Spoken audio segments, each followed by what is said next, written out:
Hello, and welcome to the premiere episode of Gematria the Truth 77.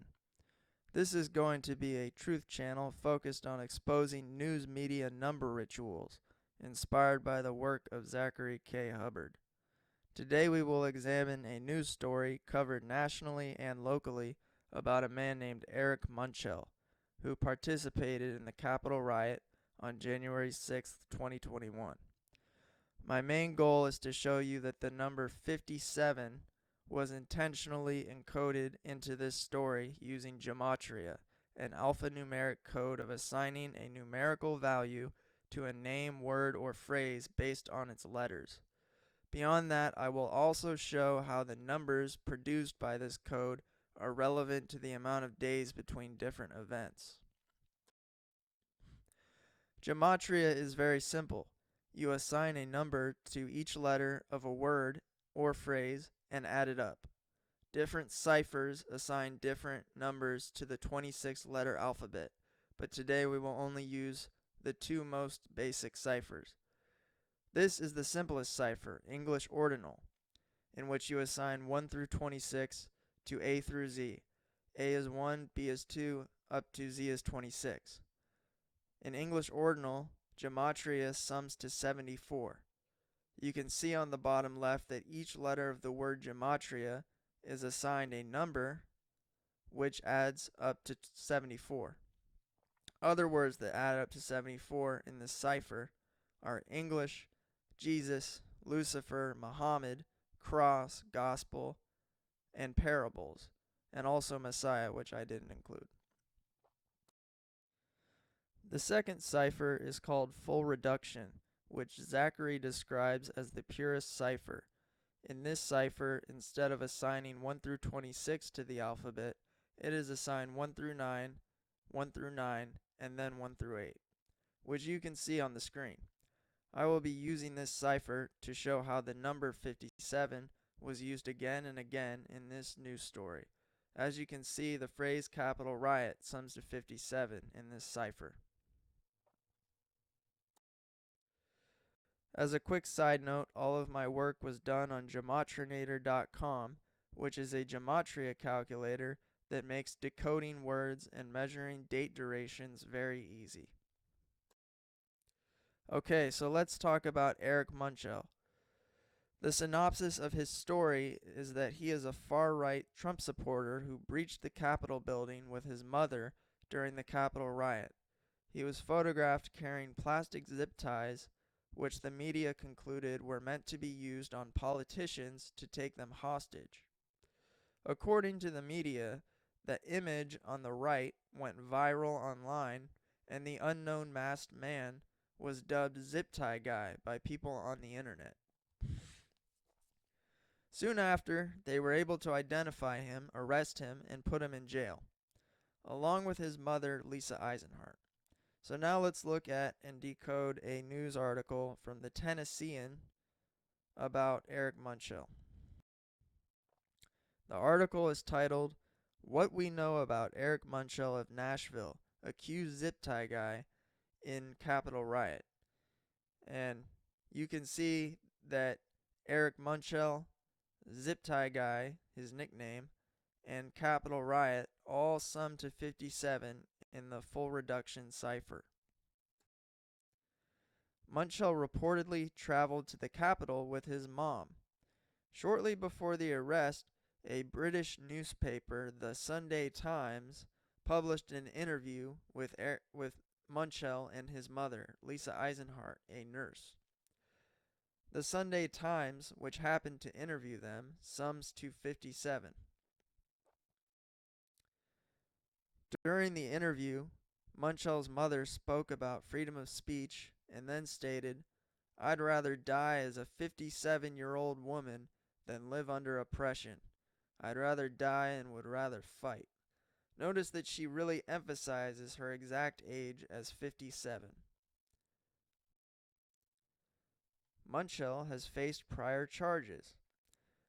Fulton County, Georgia court records show that Munchel stood trial for misdemeanor battery charges in 2015, according to Patch, a hyper-local news site The Sandy Springs Police Department captain said Munchel and another man were accused of assaulting a man and woman in 2013. Records on the final disposition of the case weren't immediately available. And Sandy Springs, the city where he was arrested, sums to 57 in full reduction. Munchel previously worked in bars. A person named Eric Munchel previously worked at Kid Rock's Big Ass Honky Tonk, a bar and concert venue on Broadway Avenue in Nashville, owner Steve Smith confirmed Saturday. Smith said Munchel was terminated 60 days ago and declined to share the circumstances of his termination.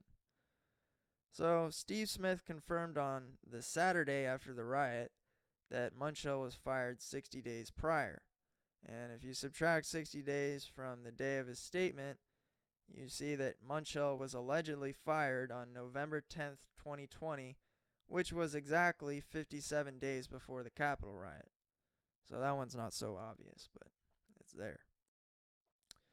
Included in the article is this image with the caption, "A computer displays a screenshot from a now deleted Facebook page under the name Eric Munchel." And to me, this looks very staged. The gun in one hand, the flag in the other, and Trump on the TV screen behind him. But what I noticed was that the screenshot was taken at 9:57 p.m. And now most people would scoff at this, but it's a 1 out of 60 chance that the screenshot would be taken at the 57th minute.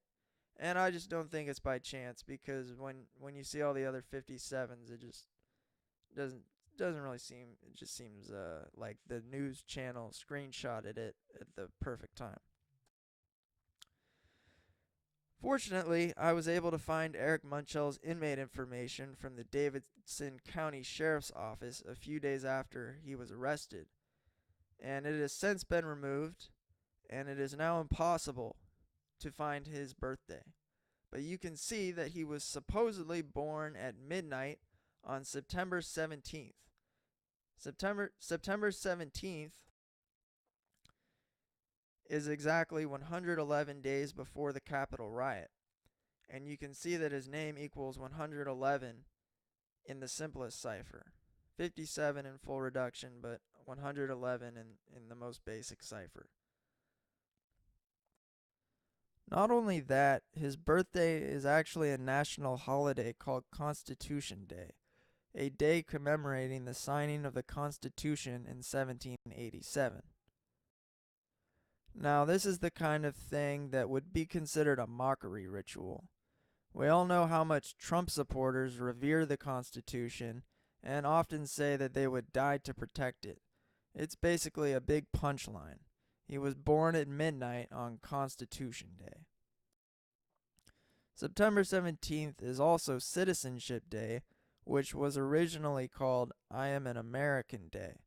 And that came from a song called I Am an American, and then there was later a short film called I Am an American. And you can see that, of course, I Am an American sums to 57.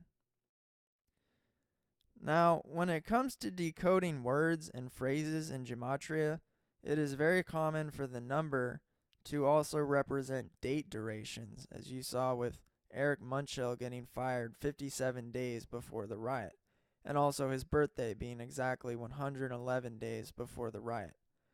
So let's look at what happened 57 days after the riot. That day is March 4th, 2021. And when you Google that day, this is the first article that comes up.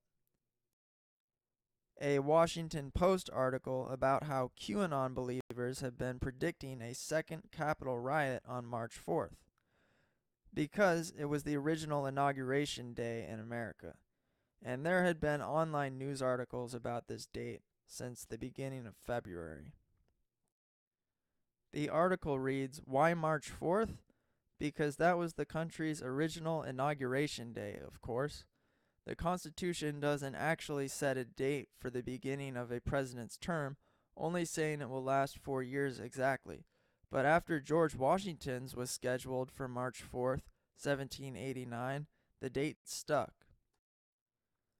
Now, as a side note, George Washington was inaugurated at age 57, as well as Thomas Jefferson and two of the other first 6 presidents. Now, was this a coincidence? Maybe, yeah, it could have been, but it's definitely interesting and worth noting. Also included in the article is a tweet from PolitiFact that states that QAnon believers think that every president after Ulysses S. Grant is illegitimate.